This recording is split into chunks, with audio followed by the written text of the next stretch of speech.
நீ லூசு நினைச்சு லவ் பண்ண, என்ன நல்லா ஏமாத்திட்டல. சிவா என்ன சொல்ற நீ?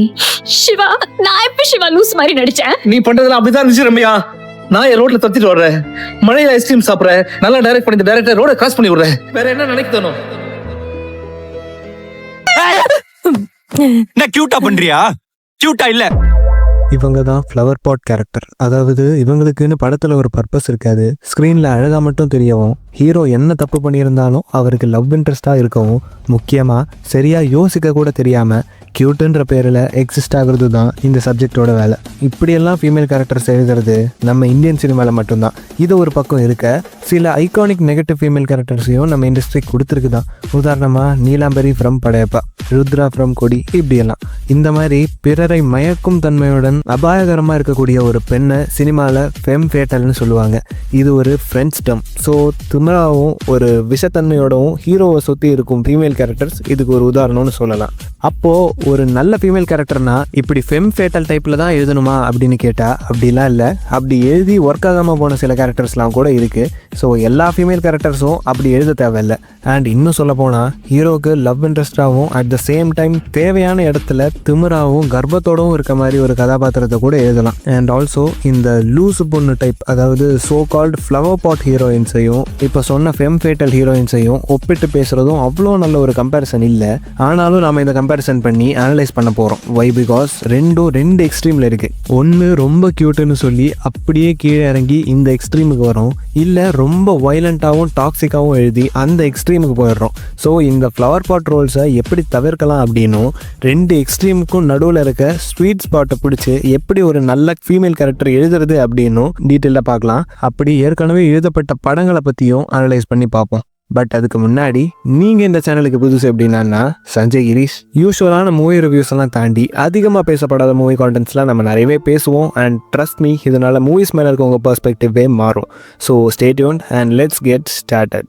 ஃபர்ஸ்ட் ஆஃப் ஆல், இந்த மாதிரி ஃப்ளவர் பாட் ஹீரோயின்ஸ் எதனால் நம்ம இந்தியன் சினிமாவில் உருவாகுதுன்னு பார்ப்போம். அதுக்கு பின்னாடி ஒரு சைக்காலஜியும் ட்ரெடிஷனும் இருக்குது. ஃபர்ஸ்ட் பாயிண்ட், மேல் சென்ட்ரிக் ஸ்டோரி டெல்லிங். அதாவது கதாநாயகனுக்கு உருவாகிற பிரச்சனை, அதற்கான தீர்வு அல்லது பழிவாங்கல் எல்லாமே அவனோட பெர்ஸ்பெக்டிவ்ல தான் காட்டுறாங்க. இது ஹீரோயினுக்கு மிக மிக சின்ன ஸ்பேஸை தான் கொடுக்குது படத்தில். ஹீரோயினே இல்லைனாலும் கதை இருக்கும் அப்படின்ற இந்த நிலையில் ஹீரோயினை ஒரு கமர்ஷியல் எலிமெண்ட்டாக மட்டும்தான் ஆட் பண்ணுறாங்க. அதனால் அவங்களுக்கு ஒரு love montage song, in some cases ஒரு கிளாமர் சாங்கும் வச்சிடறாங்க. So at this point flower பாட்டாக மாறுது அந்த ரோல்.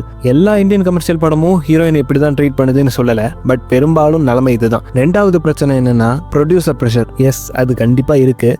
ப்ரொடியூசர்கள் இப்போவும் என்ன நம்புறாங்கன்னா, ரொமான்ஸ் கிளாமர்லாம் இருந்தால் தான் ஃபுல் ஆடியன்ஸை தியேட்டருக்கு புல் பண்ண முடியும் அப்படின்னு. Which is not true. கதை ஸ்ட்ராங்காக இருந்தால் படத்தில் ஹீரோயின் என்ன வில்லன் கூட இல்லாமலே படம் ஒர்க் ஆகும். உதாரணமாக குஷி, இதில் ஹீரோ அண்ட் ஹீரோயின் இடையில் இருக்க டென்ஷன் அண்ட் ஈகோ தான் மெயின் வில்லனே. அண்ட் கட்டுறது தமிழ், அன்பே சிவம் மாதிரியான படங்கள்லையும் வில்லனே இருக்க மாட்டாங்க.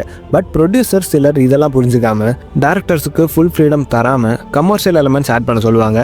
அண்ட் இந்த நிலையில் ஹீரோயின் கேரக்டர் பிளண்ட்டாக தான் இருக்கும், க்யூட்னஸ் மட்டும்தான் ஆட் பண்ணுவாங்க. ஒரு ஃப்ளவர் பாட் கேரக்டர் ரெடி ஆகிடும். அதோட அடுத்தபடியாக இப்போ சொல்ல போகிற பாயிண்ட் தான் மோஸ்ட் இம்பார்ட்டன்ட். ட்ரெடிஷன் அப்படின்ற ஒரு பேரில் நம்ம நாட்டில் பெண்களை எப்போவுமே டிபெண்டாகவும் பாசிவாகவும் பரிசுத்தமாகவும் தான் வச்சிருக்க முயற்சி பண்ணுவாங்க. சினிமாவில் இல்லை, ரியல் லைஃப்பில் தான் சொல்கிறேன். அப்படி ரியாலிட்டியில் என்ன மைண்ட் செட் இருக்கோ அதுதான் சினிமாவில் ரிஃப்ளெக்ட் ஆகுது. ஒரு ஃபீமேல் கேரக்டரை சராசரி மனுஷனாக எழுதாமல் ஒரு பியூர் பீயிங்காக எழுதி ஹீரோக்கு பாசிவாக ஹீரோவை டிபெண்ட் பண்ணி இருக்க மாதிரி எழுதுறது இந்த ட்ரெடிஷனால தான். மேலும் ரைட்டர்ஸோட மனநிலையை தான் இது ரிஃப்ளெக்ட் பண்ணுது.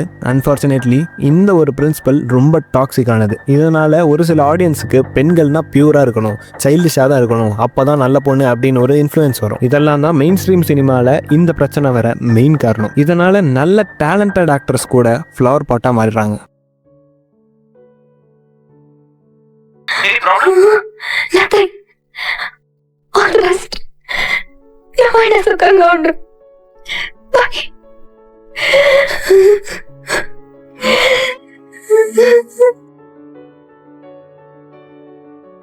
ஸோ அலங்காரத்துக்கு மட்டும் வைக்கிற ஒரு ஃப்ளவர் பாட் டெக்கரேஷனை தவிர எதுக்கும் பயன்படாது. அதுபோல தான் ஃப்ளவர் பாட் கேரக்டர்ஸும். இப்போ உங்களுக்கு புரிஞ்சிருக்கும்னு நம்புகிறேன்.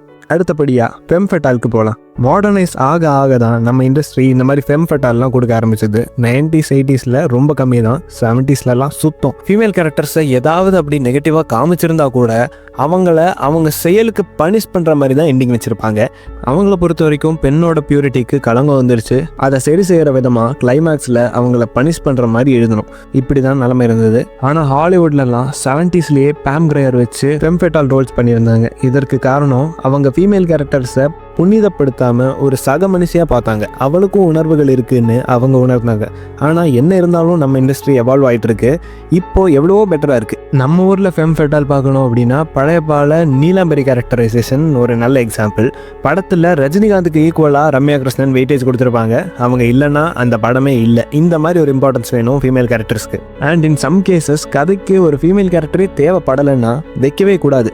ரிசர்வாயர் டாக்ஸ் படம் மாதிரி, கைதி படம் மாதிரி. ஏன்னா ஹீரோயினே உங்கள் ஐடியாவில் இல்லைன்னா நீங்கள் அவங்கள வலுக்கட்டாயமாக ஆட் பண்ணும்போது அது ஒரு அன்னெசரி எலமெண்ட்டாக தான் கண்டிப்பாக தெரியும். ஸோ நீலாம்பரி ரோல் ஒரு புது எராவையே கிரியேட் பண்ணிச்சுன்னு சொல்லலாம் இந்த விஷயத்தில். அதுக்கப்புறம் அப்படி ஏகப்பட்ட ஃபீமேல் கேரக்டர்ஸ் வந்துடுச்சு தமிழ் சினிமாவில். கைய பிடிச்சுக்கிட்டா கீதா கீதா நான் உன்னை ஏத்துக்கணுமா? அப்படி இல்ல கீதா, நீ எனக்கு வேண்டாம். எப்போ என் மேல உன் கை பட்டுச்சோ அப்பவே நீ தாண்டா எனக்கு புருஷன். சரி அப்ப சொல்ல அட்ரஸ். முதல்ல இவரை ஹாஸ்பிடல் கூட்டிட்டு போங்க. He needs medical attention. Who do you think she is? Mother Teresa? I'll kill you now. ஆனால் என்னை பொறுத்தவரை இது ஒரு கம்ப்ளீட் சக்ஸஸ் இல்லை. ஏன் அப்படின்னா இந்த ஸ்ட்ராங்கான ஃபீமேல் கேரக்டர்ஸ் எல்லாம் பார்த்தீங்கன்னா ஒரு காமன் ஃபேக்டரோடு இருக்கும். எல்லாருமே வில்லன்ஸாக மட்டும்தான் இருப்பாங்க. Of course they are well written. ஆனால் எண்ட் ஆஃப் த மூவி அவங்க சாக தான் போகிறாங்க. எதர் ஹீரோ கொல்ல போகிறாரு or something like that happens. இது ஒரு பெஸ்ட் போர்ட்ரேல் இல்லை. பர்சனலி எனக்கு ரொம்ப ஃபேவரட் எது தெரியுமா? கிரே ஃபெம் ஃபெட்டல் கேரக்டர்ஸ் தான். கம்ப்ளீட் வில்லன் இல்லை, ஆனால் பயங்கர மாஸ்டர் மைண்டாகவும் காம்ப்ளெக்ஸாகவும் எழுதின கேரக்டர்ஸ். இவங்கெல்லாம் வில்லன்ஸ் இல்லை, பட் பயங்கரமான செயலாம் செய்வாங்க. ஆனால் பார்க்குற ஆடியன்ஸான நம்மளுக்கு இவங்க சைடில் தான் நிற்க தோணும் படத்தில். ஈவன் தோ மாரலி ஈவிலான செயல்கள்லாம் செஞ்சாலும் இவங்களை பார்க்கும்போது ரிலேட்டபிளாக இருக்கும். ஜஸ்ட் திமிரு பிடிச்ச பொண்ணுன்னு காமிச்சு கடைசியில் கொள்றதை விட இதுதான் என்னை பொறுத்தவரை best form of portraying female characters. இதன் மூலமாக ஆக்டர்ஸ் கிட்டேருந்து பெஸ்ட்டு ஆக்டிங் வெளியே வரும், ரைட்டிங் டாப் நாட்சில் இருக்கும், ஆடியன்ஸ் சப்போர்ட்டும் கிடைக்கும், மெமரபிளாகவும் இருக்கும். ஸோ இந்த மாதிரியான கதாபாத்திரங்கள் என்னென்னு உங்களுக்கு தோன்றதை நீங்கள் கமெண்ட்ஸில் சொல்லுங்கள். இன்னும் சில எக்ஸாம்பிள்ஸ் நமக்கு கிடைக்கும், எல்லாரும் தெரிஞ்சுக்கலாம். எதுக்கெல்லாம்னா ஃப்ளவர் பாட்டாகவே இருக்க கேரக்டர்ஸ், ஃபெம் ஃபெட்டல் வில்லன்ஸ், கிரேயான வெல் ரிட்டன் ஃபீமேல் கேரக்டர்ஸ், இதுக்கெல்லாம் சொல்லுங்கள். ஸோ இப்போ உங்களுக்கு ஒரு கிளியர் ஐடியா கிடச்சிருக்கும்னு நம்புகிறேன். சைல்டிஷாகவும் இன்னசென்ட்டாகவும் ஃபீமேல் கேரக்டர்ஸ் எழுதலாம், வேணாம்னு சொல்லலை. ஆனால் ஸ்டோரிக்கு தேவைப்பட்டால் மட்டும் அதை செய்யணும். மற்றபடி நான் அந்த மாதிரி கேரக்டர்ஸ்க்கு அகெயின்ஸ்ட் இல்லை. பட் கமர்ஷியல் வேல்யூக்கு மட்டும் வச்சுட்டு எதுக்கு இருக்காங்கன்னே தெரியாமல் ஃபீமேல் கேரக்டர்ஸ் உருவாகும் போது இட் ரியலி சக்ஸ். ஸோ நீங்கள் ஒரு ஆஸ்பைரிங் ரைட்டராக இருந்தாலும் சரி, ஏன் ஆடியன்ஸாகவே இருந்தாலும் சரி, எல்லாருமே இதுக்கு ரெஸ்பான்சிபிள் தான். இந்த மாதிரி மீனிங்லெஸ் ஃப்ளவர் பாட் ரோல்ஸ் இப்போ வந்தாலும் கிரிட்டிசைஸ் பண்ணுங்கள். ஏன்னா ஆடியன்ஸுக்கு ஒரு விஷயம் பிடிக்கலன்னு தெரிஞ்சால் ப்ரொடியூசர்ஸ் என்றைக்கும் அதை சூஸ் பண்ண மாட்டாங்க. ஈவென்ச்சுவலி ஸ்ட்ராங்கான ஃபீமேல் கேரக்டர்ஸும் நம்ம இண்டஸ்ட்ரிக்கு கிடைக்கும்.